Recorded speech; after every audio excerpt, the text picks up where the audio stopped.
Bathroom Breaks and Bedtime Tales presents The Re-Emancipation of Mr. Amos Tanner, Grady Hart, Episode 4, Part 6, by Sevastian Winters. Morning light seeped through the dusty hotel room.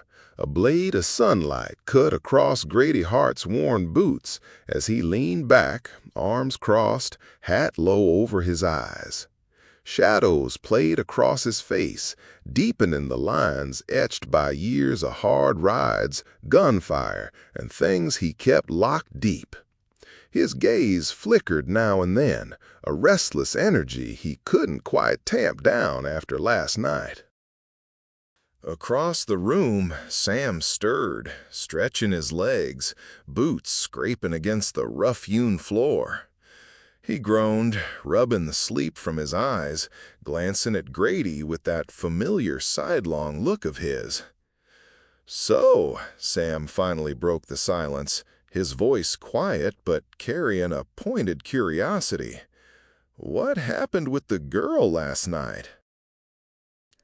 Grady's jaw tensed, but he didn't move, just stared down at the floor, seeing something that wasn't there. He thought about the day before, silently and undetected, following Defiance out to that farm on the outskirts of town, kicking down the door after he heard her scream from inside the farm's shabby time-forgotten cabin, seeing her being attacked by the large man she had clearly gone to settle business with, putting that man down with his fists and then his boot, and then, though the man was unconscious when he did it, knowing instinctively the sort of man who lay in front of him, Grady had removed his Colt and delivered his final blow to the man with a finalizing bullet. He hadn't asked Defiance what it was all about. He didn't have to, and he had slept like a baby. He looked back up at Sam and replied, "Nothing that's mine to tell," he said, his voice slow and flat. He wasn't interested in questions or sharing. Some things needed to be left where they'd fallen, locked away. He'd taken care of what needed taken care of, and that was it. Sam understood. He nodded slowly and shifted to pull on his boots, the leather creaking as he did. "Fair enough," he murmured. But he wasn't done. "While you were off tending to that, I had myself a little chat with the sheriff." Sam's voice was quiet, but there was a bite to it, like something foul lingering in his mouth. "Greasy kind of fella, that one. Told me a thing or two about Amos's situation." Grady's gaze lifted, his eyes hardening. "Go on." Sam leaned forward, his voice dropping to a rough whisper. "Seems like Amos didn't just up and disappear. Sheriff took him up on some trumped-up charge for vagrancy and got him leased out to some farm down the way. They're calling it prison labor, but it don't look much different from slavery to me. Sheriff's making a tidy profit handing over black men to do the work no one else wants to touch." A chill settled into Grady, like a shadow stretching out under the morning light. The thought of Amos, chained up and sweating under the Texas sun, stirred something dark and bitter. It took a lot to rile Grady Hart, but this was more than enough.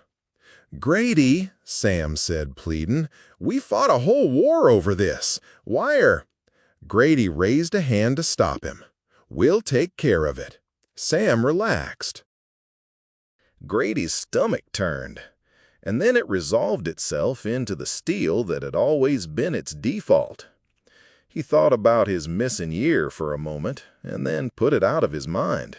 No time for that now. Sam spoke again. "Sheriff says the bond for Amos is $500. Place is pretty well guarded. I reckon we're gonna have to get creative." "We've got the money. Hell, there must be $5,000 in those bags from those fellas we liberated it from," Sam smiled. "Liberated? Is that what we're calling it?" He gestured to the door toward the room on the other side of the hall, and the girl, Defiance, who would clearly think that money was hers. "And what's she gonna think about that plan?" Sam asked. Grady glanced toward the door, saying more with his eyes than any words would, and ignored the question. "I appreciate you getting her a room of her own last night." Sam shrugged, his hand brushing the brim of his hat. "Figured the way you slipped off after her, she might need it." Right then, the door creaked open and she stepped inside, more guarded than usual, her gaze sliding over Grady, then Sam, lingering for just a beat longer on Grady. The morning light carved shadows across her face, hardening her expression. Her eyes locked on to Grady's, as if to ask, "Are you judging me?" Grady returned her gaze, doing his best to make it clear to her. She relaxed. The moment passed as quickly as it came. "What's the plan today?" Her voice was clipped, but there was steel in it, a steady defiance. Grady's eyes met hers, steady and unyielding. "We're heading to get Amos." She gave a faint smirk, her gaze dark. "I figured that much. That's not what I asked you. I asked you what the plan is." Grady stood, adjusting his hat, nodding once in her direction. "Reckon you're coming along." She shrugged, fingers brushing the hilt of her knife, a casual touch that belied its promise. "Reckon I got nothing better to do. But you still ain't answered the question." Sam let out a scoff, his hat slapped onto his head. "I told you she wasn't gonna like it." Grady wheeled around and faced Sam. "Will you shut up before I shut you up?" Sam threw up both hands in surrender, a grin plastered across his face. Grady turned back toward Defiance. "Well, like Sam said, you're not gonna like it." Grady filled her in on the details and then paused to let her respond. "I reckon we ain't got no other choice," she said. "I just hate leaving money in a snake's den. And trust me, this town ain't never had no sheriff that weren't no snake. Maybe we can—" Grady's eyes caught her gaze, narrowed his eyes, and held firm. "We do this my way," he said, voice low, as if he could see right through her. She held his gaze for a moment longer, and then gave a slight nod, almost imperceptible. The discussion was over. As they made their way down the dusty street, the heat pressed down on them, thick and unrelenting. Every step kicked up a swirl of grit that stung at the eyes, the distant clang of a blacksmith's hammer adding a slow, rhythmic beat to their march. Grady kept his gaze forward, mind fixed on the sheriff's office. Sam and Defiance trailing close behind, their eyes roving over every soul they passed, every shadowed alley and doorway. The sheriff's office loomed ahead, a squat building tucked between the cobbler and a Singer sewing machine store. Grady pointed out a general store across the way. He gestured toward Defiance. "You've got us?" Defiance nodded and peeled away toward the store.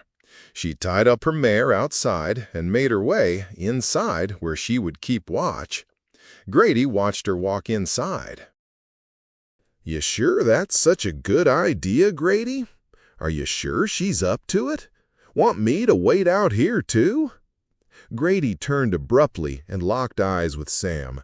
No more words were needed. Sam got the message, and he shut up. Grady turned toward the paddock, stepped from his horse, flipped the stable boy a dime, and started walking toward the sheriff's office. Sam did the same, neither of them looking back as the stable boy struggled to take charge of both horses at once. The door to the sheriff's office hung slightly off-kilter, creaking as Grady pushed it open, stepping inside with Sam close behind. The air was stale, thick with the scent of unwashed bodies and tobacco. Behind a cluttered desk sat a deputy, hat tipped over his face, feet propped up, snoozing without a care in the world. Grady's boots scraped against the floorboards, and the deputy jolted awake, hand fumbling for his holster.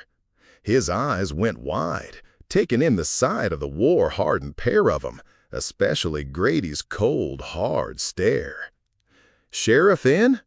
Grady's voice cut through the air, calm, but with an edge that carried the weight of a threat. The deputy's gaze darted toward a door at the back, uncertainty flickering in his eyes as he glanced at Sam, who raised a single brow, watching him like he was already a dead man. Finally, the deputy swallowed, jerking his head toward the back door. "Sheriff's in the back, sorting papers." The hesitation was thick. Grady didn't waste a second, striding past the deputy, Sam flanking him as he pushed open the door to the back room. The sheriff looked up, a thick bulldog of a man with a natural snare and a calculating gleam in his eyes. His gaze slid over the two of them as if deciding to use his brain or his badge. He chose the former. "Can I help you folks?" His voice dripped with false politeness, a smile twisting at the edges of his thick handlebar mustache. Grady didn't beat around the bush. "We're here about Amos Tanner," he said, voice steady and hard as iron. "Word is he's been working off some charges on a farm nearby." The sheriff's smile twisted, something colder showing in his eyes. "It's my farm, actually." He glanced toward Sam and then back to Grady. "That's right," he said. "It's like I told your friend here yesterday. Tanner's got a debt to the law, and he's paying it back with honest labor. Ain't that how it's supposed to work?" Grady's gaze held steady, his jaw tightening. "Law says he's supposed to be a free man, last I checked." The sheriff sat back in his chair, steepling his fingers, as if in contemplation. His eyes gleamed as if daring to be challenged. "Well, I'm the law in this town, and last I checked, that man owes this town a $500 fine for vagrancy. Working it off seemed like the fair thing to do." His gaze drifted between them. "Unless you two fellas are willing to pay up on his behalf." The sheriff's grin widened, like a man who knew he'd already won. Grady frowned and pulled off his hat. He dug inside for the pouch at the brim and pulled out a stack of bills held together by string. He dropped it on the sheriff's desk. "Bring us to our man." The sheriff stared at the money and then back at Grady, and back to the stack of cash. He reached for it, but before he could touch it, Grady slammed the tip of his Bowie knife into the top of the oak desk between the sheriff's hand and the stack of money. Startled, the sheriff looked up at Grady again. "First, you take us to Amos. Then you get the money," Grady growled. "What kind of fool do you take me for?" Grady caught the eye of the deputy peering at him through the doorway. "Can I help you, or would you like to mind your own business?" Grady asked angrily. Before the younger man could answer, the sheriff spoke up. "It's all right, Bobby. Mr. Hart and me are going to take a ride out to the farm to fetch his friend. You mind things while I'm gone." "Yes, sir, Sheriff," replied the deputy. The threesome, consisting of Grady, Sam, and the portly sheriff, made their way out of the building and to the stables. Grady glanced toward the window of the general store on his way by. Defiance was still at her post. Once saddled, it only took about 15 minutes to ride out to the sheriff's farm, where they were ushered by a young black girl into a parlor and offered water and a snack, tortillas and butter, while they waited for someone to fetch Amos from the fields. No one spoke. After what seemed like a long while, the door from outside opened, and an immense, shackled, and very dirty black man, his face a mask of wariness and suspicion, walked in. He looked over the two of 'em, sizing 'em up. Grady was doing some sizing up of his own. Amos had to be every bit of 7 feet tall. Grady wondered how anyone had ever conceived of trying to disempower such a man. "Amos Tanner?" Grady asked. Amos looked at him warily. "Yes, sir, I'm Amos Tanner, boss," he replied. "Who's you?" "Delia sent us," Grady replied. The enormous man's lip began to quiver, and his shoulders relaxed. Tears formed at the corners of his eyes at the mention of his wife's name. Grady spoke again. "We're here to bring you home." Amos's gaze lingered on Grady, then drifted to Sam, and then the sheriff, and back. He nodded, barely a dip of his head, but said nothing. "And my money?" asked the sheriff. Grady removed his hat and pulled out the wad of cash and placed it in the sheriff's hand. The sheriff produced a set of keys and unshackled Amos. Then he turned back to Grady with a grin that was tight, almost mocking. "Pleasure doing business. Y'all take care now." Grady didn't give the sheriff the satisfaction of a response. He motioned to Sam and to Amos and made his way to the door. The threesome stepped out onto the porch and froze. 3 well-aimed shotguns greeted them, barrels leveled straight at their chests. One of the men holding a gun was the young deputy Grady had seen back in town, Bobby. The deputy gave him a mocking smile. "Going somewhere?" he asked, his voice dripping with arrogance. Behind Grady, he heard the slow, deliberate cock of the sheriff's Colt. "His name ain't Bobby," the sheriff explained. "His name's Randall. Bobby is just the signal we use to round up the boys when it's time to take care of business. You're all under arrest for bank robbery. Only a fool'd walk into Laredo with that much cash and not expect trouble." Another pistol cocked behind Grady, but just a little too far back to be the sheriff. A new voice joined in, calm and low. "Hey, Randall." It was Defiance. Nobody moved, each man's gaze flicking toward the sound of her voice, tense and poised. "Hey, Arabella," Randall replied, his expression shifting, a strange light in his eyes, a boy's crush long past, maybe. "Still a good shot, are ya?" Defiance's voice stayed steady. "Unless you want to find put, how about you and your boys put down those shotguns so I don't have to kill all 4 of you?" A beat passed. Silence hung heavy, broken only by the creak of the porch beneath their boots. "You know I can do it, Randall," she added, her voice almost gentle, like a whisper of truth in a storm. Randall hesitated, his gaze shifting to the sheriff, waiting for a cue. The sheriff gave a sharp nod, frustration creasing his brow. "Do what she says," he spat. Randall and the others slowly lowered their weapons. Each man handed over his gun, but first to Grady, Sam, and Amos, who took 'em with grim satisfaction. Defiance held her gaze steady on the sheriff. "And yours, Uncle Hiram, now." The sheriff scowled, but his hand didn't waver as he slowly moved his hand back to within her reach and relinquished it.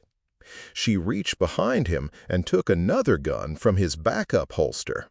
She kept her revolver trained on the back of the sheriff's head, her stance never faltering. "All clear, Grady," she said quietly. Then, turning to the men, her voice hardened. "Step back, all of you." The sheriff's men obeyed, their faces pale. Grady and Sam turned to face Defiance, who continued to keep her revolver aimed steadily at her uncle. Sam's voice broke the silence. "Arabella?" he asked, a lilt of satisfaction in his voice. Defiance didn't look at him. "If either of you ever calls me that again, I'll shoot your nuts clean off. Got it?" Sam couldn't hide a smirk. "I thought you didn't like guns." Defiance's voice was cold, with an edge that hinted at something deeper. "I don't.